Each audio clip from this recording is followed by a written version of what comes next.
I got a lot of liquids in my hands for today's debate. A follow-up story of Liquid Mendo versus Pokimane on the Twitch Rivals debate following a Valorant Series 2 event for $50,000 on the line. In case you guys missed our first video, pretty straightforward. Pokimane a bit upset at Twitch Rivals, who apparently pitched to her a more fun-having, maybe content-based event, fun to watch for viewers, fun to compete in for all of the players on the teams, which should have been kind of fairly assembled of more so maybe content creators or streamers, and less so pros and competitive players. There were a few teams, though, that she named that maybe weren't of that same build. So, yeah. We are supposed to play in Twitch Rivals today. However, before we actually play, I wanted to discuss my thoughts and opinions on this Rivals. Essentially, the reason why I'm not like posting or tweeting about it or whatever is because this Rivals is like really messed up and unfair and not balanced. So essentially, every team is supposed to have 2 immortal players, but some teams are some teams just have 3. Or sometimes it even freaking looks like they have 4. To which, yeah, if you look at the lineups, and I said this before in the prior video, you have Mendo and Timmy on a team. Now, apparently the rules to follow were no more than 2 Immortals players on those rosters, which I believe every team did follow.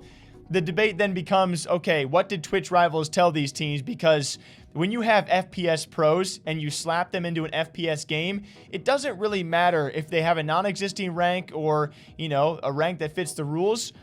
They're probably going to be absolutely nuts, which someone like Timmy, an FPS pro, was. Bnans and that roster which they were on went on to win the entire event, only dropping a single map, to which caused a great debate about what do you do with these Twitch Rivals rosters.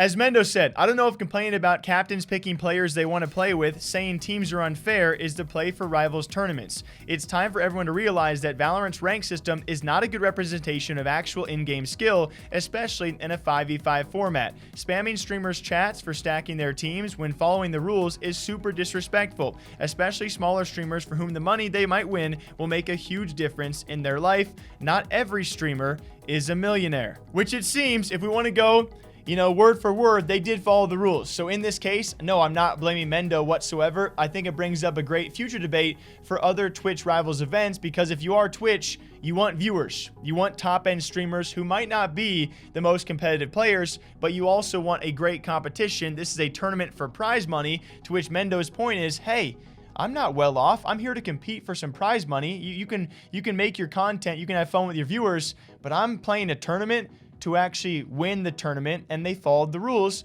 which did make sense. Now, Pokimane also gave her response, because apparently she was told, and we've seen other streamers have this same issue in the past, they're told it's kind of for fun, you know, not so competitive of a tournament, just, you know, go out there and do your thing, and then they get into the tournament and they find out that other teams are completely stacked. So there's definitely 2 sides. As she said, none of the captains deserve flack. Some teams unintentionally had 3 Immortals players when only 2 were allowed, but that wasn't their fault. That's a Rivals and Riot issue. In my opinion, being upset with the Rivals team for pitching it to some of us as fun and casual and balanced tournament is fair, though. To which Ammunition actually responded saying, Rivals has consistently pitched their tournaments as fun, casual, balanced, and these complaints come up after almost every single event. I don't know why they try and maintain the casual tournament narrative. Just call it a competitive tournament and leave it at that, in my opinion. Then Mendo says we can also do both. If they can set max rank as a rule for tournaments, they can also have a lowest rank. They can have tournaments meant to be for lower ranked